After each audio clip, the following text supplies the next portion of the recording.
On va commencer par se concentrer sur la respiration pour poser son attention en posant son attention sur le souffle, sur l'inspire et l'expire.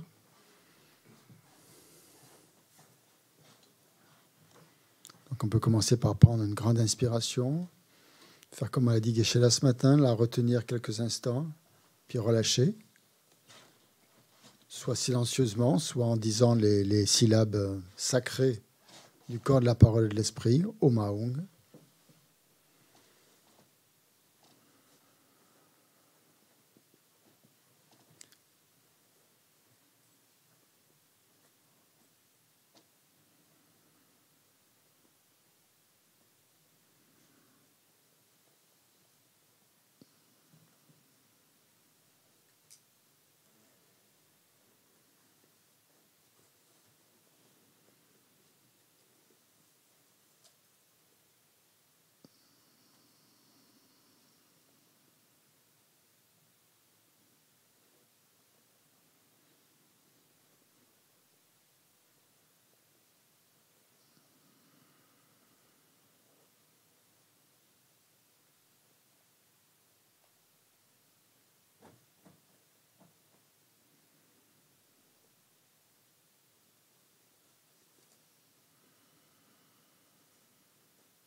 Donc en face de nous, dans l'espace, on visualise le Bouddha Shakyamuni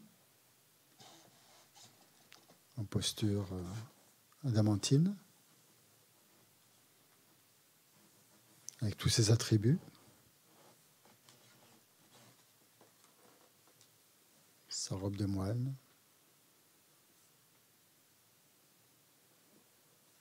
son bol, sa main droite qui touche la terre, son sourire affectueux, ses yeux étroits, étirés, compatissants, son ushnisha. Et on le visualise très lumineux,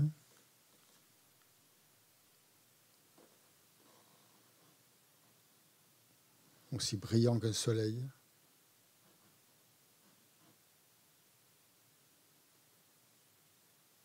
Et qui inonde toute la pièce d'une lumière d'or.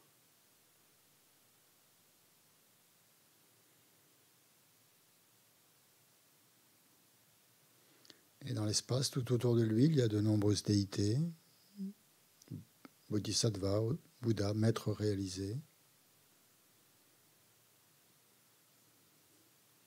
Tous les maîtres avec lesquels nous avons une relation, une connexion. Toutes les déités que nous pratiquons, Tara, Chenrezi, etc. Les 35 Bouddhas aussi.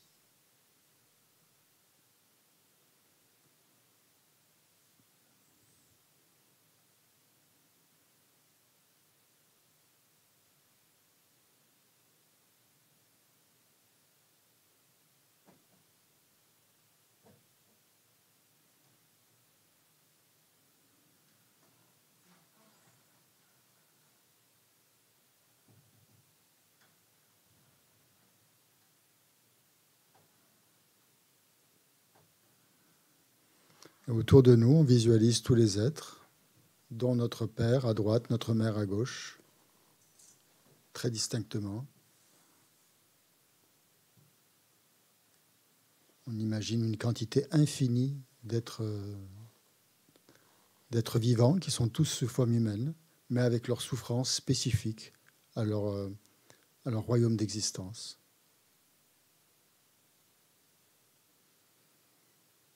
Et on ressent, on perçoit la souffrance de tous ces êtres.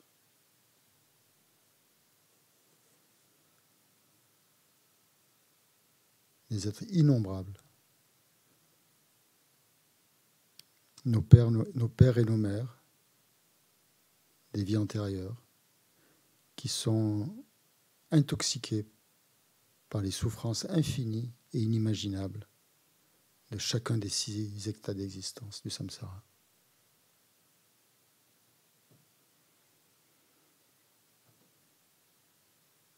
Les yeux exorbités, ils cherchent désespérément un refuge, une protection ultime, définitive.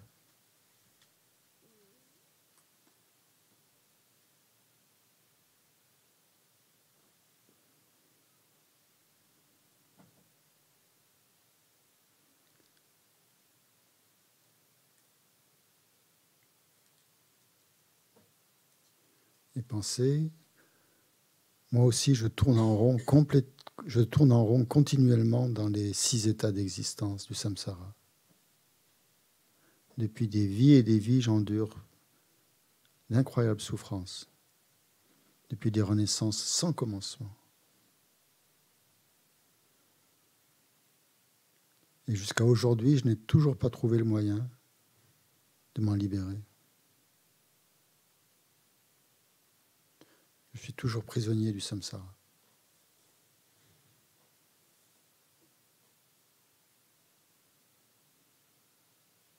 Je suis toujours prisonnier de mon karma, de mes perturbations mentales.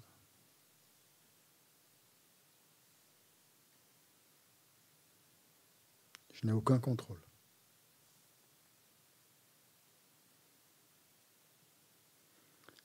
Je suis comme une feuille morte qui va où le vent la pousse. Même si la feuille veut aller à gauche, si le vent va à droite, elle est obligée d'y aller. Elle n'a pas le choix.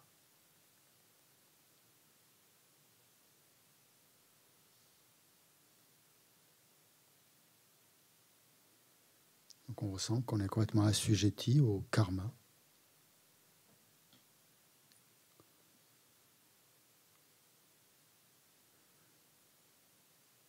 Aux actions négatives donc qu'on a créées dans des vies antérieures qui sont la cause, qui sont les causes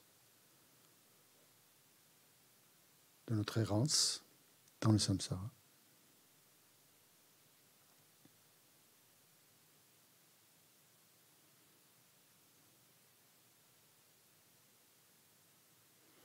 Mais heureusement, par bonheur, cette fois-ci, nous avons obtenu un précieux corps humain.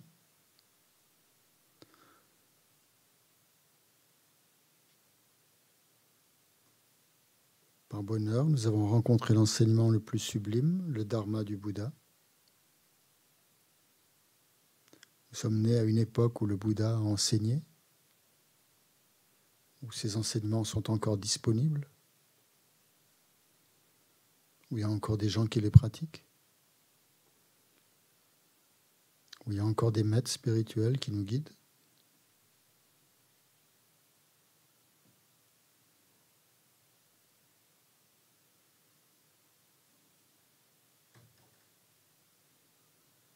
Nous avons toutes sortes de conditions favorables qui nous permettent d'avoir accès au dharma. En tout cas pour l'instant. Mais on ne sait pas combien de temps ça va durer.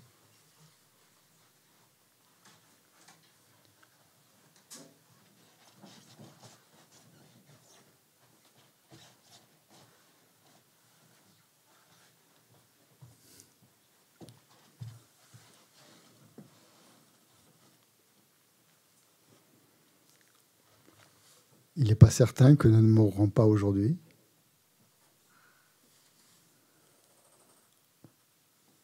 Donc, par bonheur, nous avons, même si nous sommes en retard, on a quand même réussi à ouvrir la porte de la Gompa et à venir s'asseoir pour méditer. On aurait pu mourir tout à l'heure, faire une syncope ou un AVC. Non. On a poussé la porte de la Gompa. Et on a pu venir. Waouh, formidable. Quelle chance. Donc si je devais mourir aujourd'hui même, tout à l'heure, je ne serai en aucune façon libre de choisir dans quel état d'existence je vais me réincarner.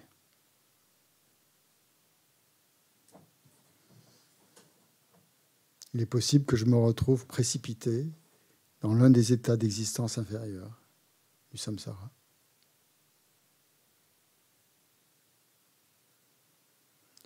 Donc je dois bien réfléchir à cela, en me demandant si je serais capable d'endurer de telles souffrances, ne serait-ce qu'une seule seconde.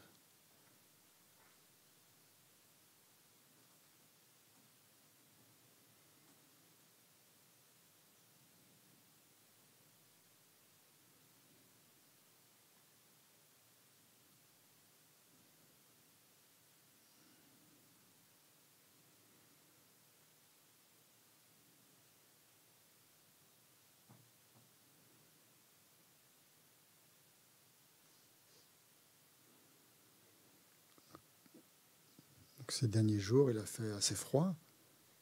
Mais si on pense à la souffrance du froid dans les mondes inférieurs, cette souffrance du froid qu'on ressent et qui nous est pénible, qui nous est difficile à supporter, qu'on n'aime pas, imaginez que l'on soit tout d'un coup plongé dans un univers glacial. On n'a pas de vêtements. On est nu. Les pieds sur la glace. Avec un corps immense. On n'a même pas de poils sur la peau pour nous réchauffer un minimum. Rien. Un corps complètement lisse.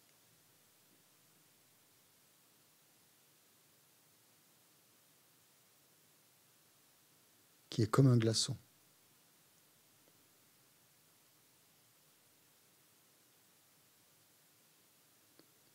Et on ne meurt pas pour autant. La souffrance, elle dure indéfiniment. Elle ne dure pas une semaine ou quelques jours. Elle dure pendant des temps extrêmement longs. Et on est dans l'obscurité aussi. On ne voit rien.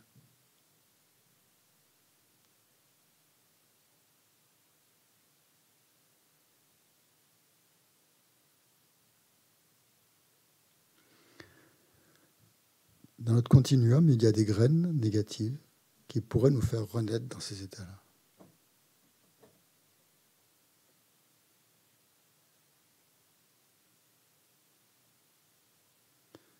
Qui sont comme une épée de Damoclès au-dessus de notre tête. Parce qu'elles peuvent mûrir et nous projeter dans de tels états.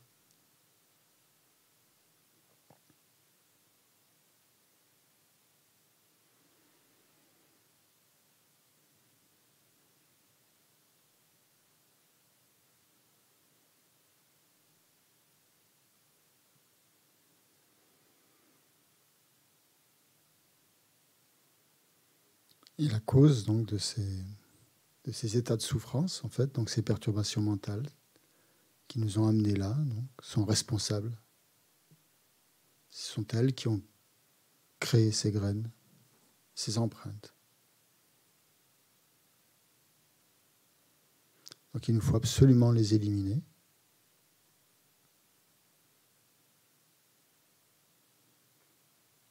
Avant qu'il ne soit trop tard. Donc c'est pour ça qu'on va se tourner vers les 3 joyaux en prenant refuge du fond du cœur, en regrettant amèrement toutes ces actions négatives qu'on a pu commettre dans les vies antérieures, et dans cette vie aussi, sous le coup de l'ignorance, sous le coup de l'attachement, sous le coup de l'aversion.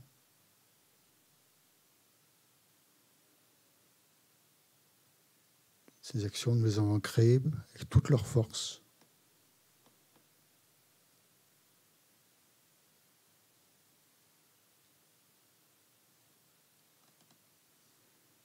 Nous en sommes même réjouis parfois.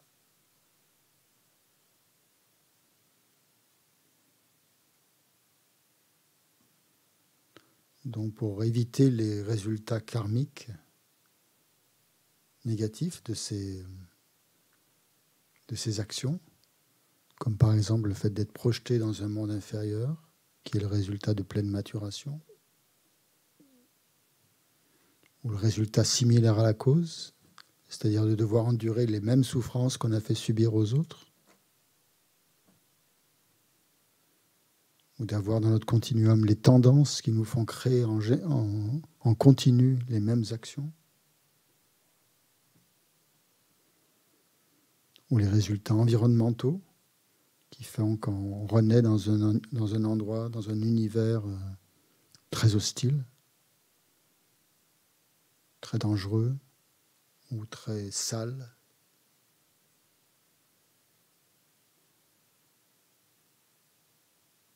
Dans un pays en guerre, dans un pays où sévit la famine.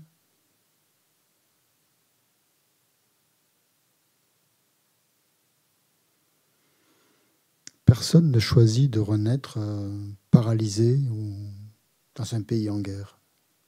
Personne ne choisit ça.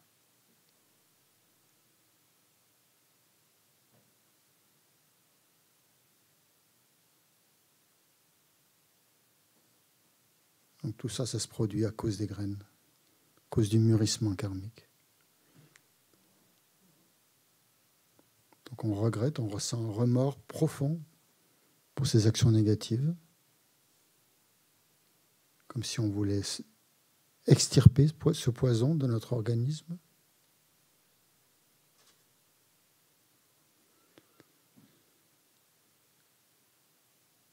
Et on ressent qu'à l'avenir, on va éviter absolument de recommencer, de perpétuer ces actions négatives.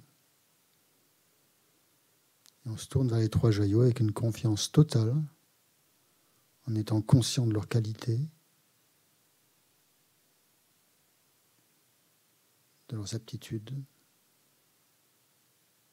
à nous protéger.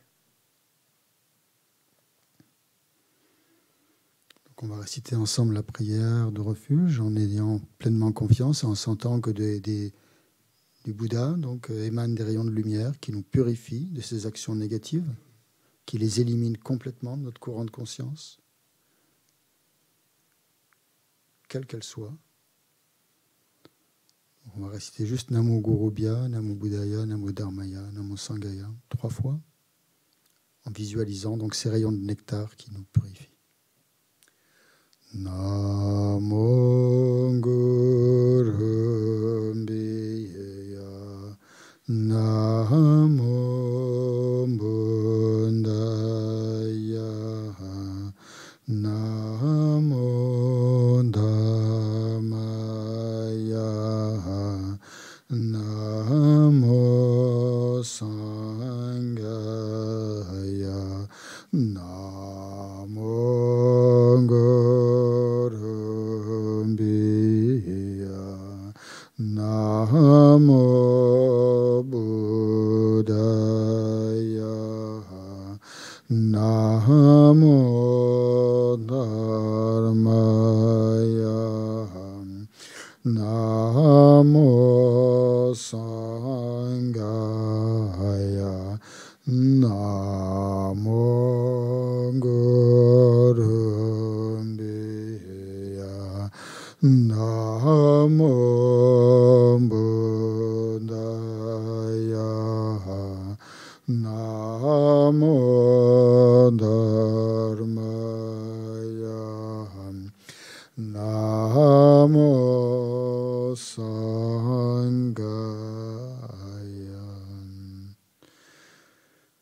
penser que chacune des récitations du refuge comble de joie les objets de refuge, le Bouddha Shakyamuni et tous les maîtres qui sont dans l'espace devant nous, et que du nectar s'écoule de leur corps, entre dans notre corps et dans notre esprit, ainsi que dans le corps et l'esprit de tous les êtres qui sont autour de nous.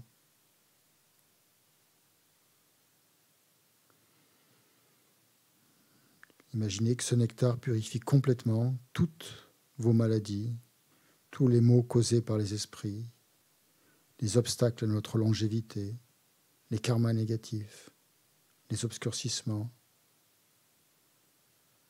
les transgressions de nos vœux de refuge, de bodhisattva ou du tantra, que l'on a accumulés au fil des vies, nous et tous les êtres. Et particulièrement dans toutes les fautes qu'on a pu commettre par rapport aux 3 joyaux, par rapport aux textes sacrés, aux statues ou à la sangha.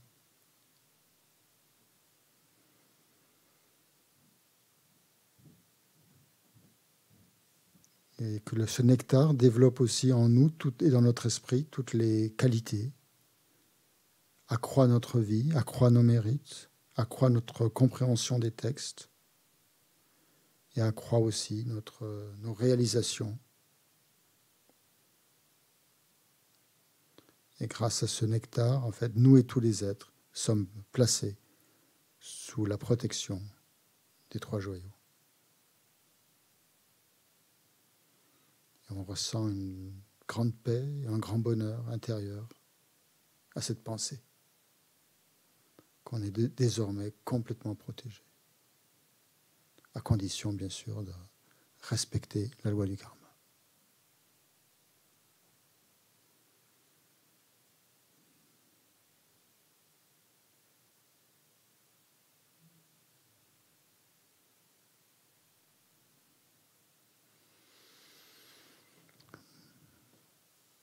Il nous reste à peu près 10 minutes à mon enseignement, donc si vous voulez faire une petite pause, c'est possible. Christian, c'est possible de te poser une question aussi? Oui, vas-y. C'est parce que c'est toi. C'est gentil. En fait, je relisais les notes de découverte du bouddhisme sur le tantrisme, et tu avais dit que Lama Yeshe, il renommait les 3 grandes étapes. Le renoncement, ça devenait l'émergence. Ouais. La bodhicitta, c'était l'ouverture. Ouais. Et je n'ai pas noté le nom pour la vacuité. La dissolution. Merci. On dissout tout dans la vacuité. Ok, donc c'est émergence. Émergence définitive, même, je pense. Ouverture et dissolution. Ouverture du cœur, la bodhicitta, ouais. Et dissolution pour la vacuité. Merci beaucoup, Christian. Avec plaisir. J'espère que ça va t'aider. Oui.